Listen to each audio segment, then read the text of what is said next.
আজকে সকালে পান বাগান যাচ্ছিলাম, ভাবলাম আপনাদেরকেও একটু আমাদের পান বাগানটা দেখাই। এটা আমাদের নিজেদেরই পান বাগান। চলুন আপনাদেরকে একটু দেখাই আমাদের পান বাগানটা দেখতে কেমন।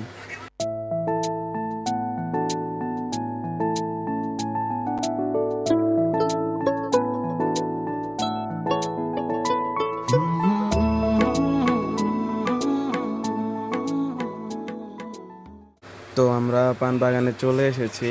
এটা আমার দাদার আমলের, এটা আমার দাদা শুরু করেছিল, তারপর আমার বাবা করছে এখন। আপনারা বললে বিশ্বাস করবেন না, মাত্র 25 টাকা দিয়ে এই বাগানটা শুরু করা হয়েছিল তখনকার যুগে। এখানে যতদূর যা যা কিছু দেখতে পারবেন সব কিছুই আমাদের নিজেদেরই। তাহলে চলুন আপনাদেরকে আমি পান বাগানটা ঘুরে ঘুরে দেখাই।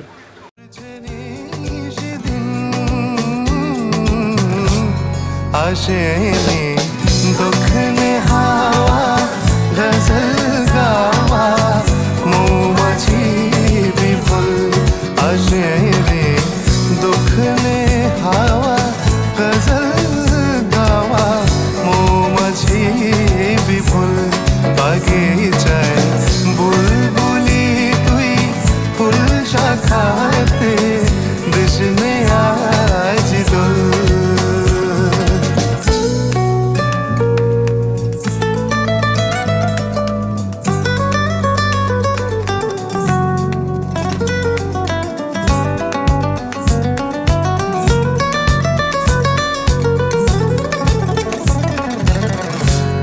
কবে সে ফুলকুমারী ঘুমটা।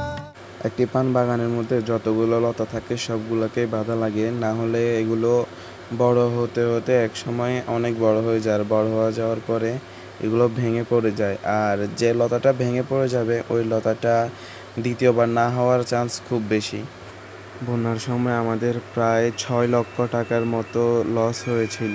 এই পান বাগানে যত পান দেখতে পাচ্ছেন তার অর্ধেকের থেকেও বেশি পান নষ্ট হয়ে গেছিল। 6 লক্ষ টাকার মতো আমাদের লতা নষ্ট হয়েছিল।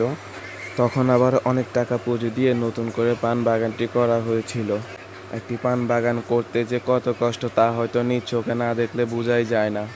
ওইদিকে একটি নতুন করে পানের বাগান করা হচ্ছে, চলুন আপনাদেরকে ওইটা দেখাই।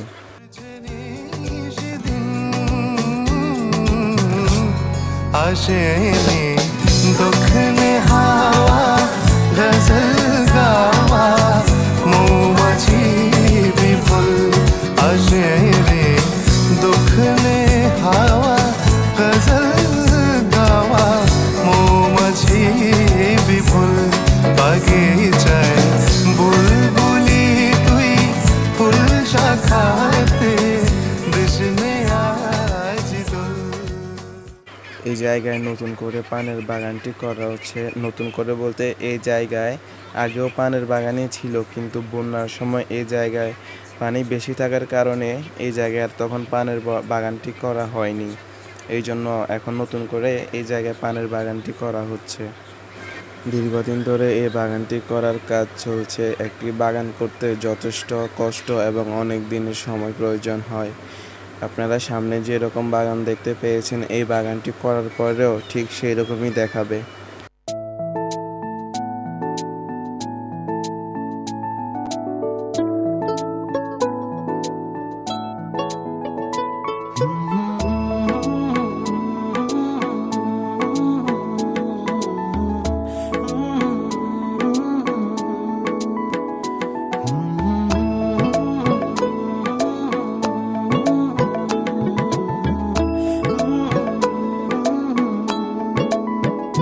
ভালোবাসবো বাসবো রে বন্ধু